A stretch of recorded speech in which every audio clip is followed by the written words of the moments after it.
माता पार्वती ने गौ माता को क्यों दिया था जूठन खाने का श्राप। भारत में गाय को माता का स्थान प्राप्त है। पुराणों में गौ माता को साक्षात देव की संज्ञा दी जाती है। माना जाता है कि कामधेनु का हर अंश मानव मात्र के लिए वरदान है।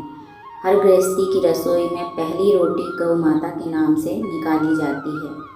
भारत में गाय को माता का स्थान प्राप्त है। पुराणों में गौ माता को साक्षात देव की संज्ञा दी जाती है। माना जाता है कि कामधेनु का हर अंश मानव मात्र के लिए वरदान है।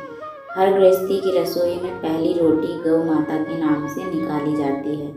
सुख और दुख से जुड़ा कोई भी धार्मिक काम या फिर अनुष्ठान गौ माता का ग्रास निकाले बिना पूरा नहीं होता है।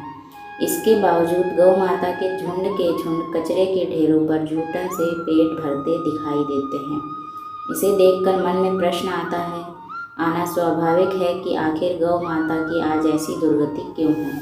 इस प्रश्न का उत्तर माँ पार्वती के श्राप से जुड़ा है। एक बार की बात है जब भगवान शिव और माँ पार्वती समुद्र के किनारे विहार के लिए गए। इस दौरान भगवान शिव के मन में एक शरारत सूझी और उन्होंने कहा कि देवी पार्वती, मुझे अचानक एक आवश्यक कार्य के लिए जाना पड़ रहा है।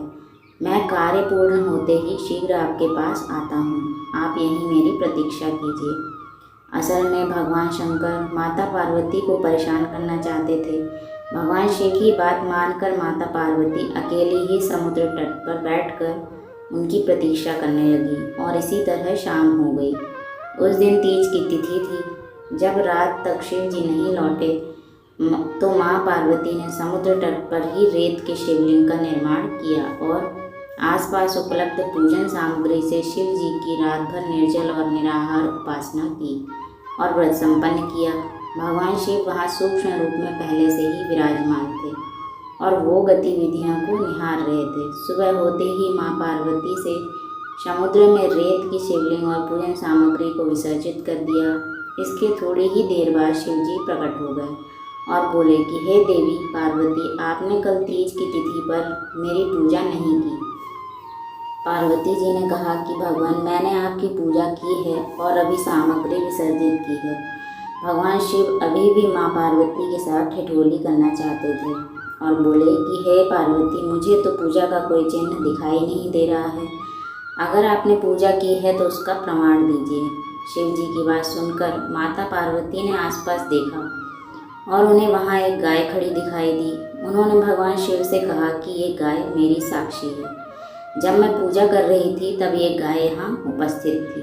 भगवान सदाशिव ने गाय से पूछा कि क्या पार्वती ने पूजा की है, तो गाय ने ना में सिर हिला दिया। भगवान शिव ने कहा कि पार्वती, आप असत्य कह रही हैं, गाय ने तो गवाही नहीं दी। भगवान शिव के सामने स्वयं को अकारण झूठा साबित होना माँ पार्वती को सहन नहीं हुआ और उन्होंने उसी वक्त गाय को श्राप दिया कि तू दिव्य जन्मा है, जगत कल्याण के लिए प्रकट हुई है, इसीलिए जनहित के लिए तेरे गुण यथावत रहेंगे, किंतु जिस मुख से तुमने ये झूठी गवाही दी है उसे दंड भुगतना पड़ेगा। झूठ बोलने के कारण ही अब जूठन ही तेरा आहार होगा। इस तरह झूठ बोलने से गौ माता पार्वती देवी के क्रोध की भागीदारी बनी और आज तक उनकी संतान अच्छा भोजन प्राप्त होने के बावजूद भी जूठन ही खाती है। अगर यह कथा आपको पसंद आई हो तो लाइक करें, दोस्तों में शेयर करें। कथा को सुनने के लिए हमारे चैनल को सब्सक्राइब करें। धन्यवाद।